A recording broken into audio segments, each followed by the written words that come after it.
যে মানুষ যে মানুষের পাশে এইভাবে দাঁড়িয়েছে সেটা দেখে খুবই ভালো লাগছে।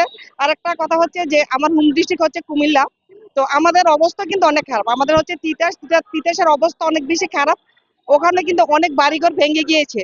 অনেক মানুষ কিন্তু বিভিন্ন জায়গায় আশ্রয় নিয়েছে, মসজিদ, সরি মাদ্রাসা, কিংবা স্কুল, এগুলোতে আশ্রয় নিয়েছে।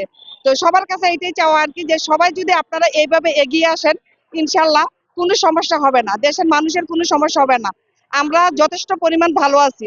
তো আমি আমার দিক থেকে চিন্তা করছি যে না, আমারও দরকার ঘরে বসে না থেকে তাদের পাশে দাঁড়ানোর। তো আমি যতটুকু পেরেছি আমি আমার সাধ্য মতো নিয়ে এখানে এসেছি। তারা চাইতেছে যে আমাদের দেশের মানুষ যেন ভালো না থাকে। ভালো রাখার মালিক কিন্তু হচ্ছে একমাত্র উপর আল্লাহ। উপর আল্লাহ চাইলে সবকিছুই সম্ভব। আমরা তারপরে বলবো আলহামদুলিল্লাহ যথেষ্ট পরিমাণ ভালো আছি, এর চেয়ে আরো বেশি ক্ষতি হইতে পারতো।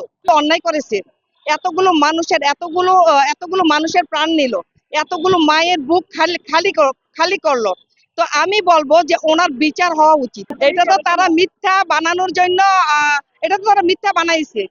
ওই যে একটা কথা আছে না, যেটা আমাদের গ্রাম্য ভাষায় বলে আর কি, যে বিচার জিতে থাকার জন্য কিন্তু যেই কোনো দোষ খুঁজা বা খোটা দিতে পারে, তার মানে কি বিচার জিতে থাকার জন্য।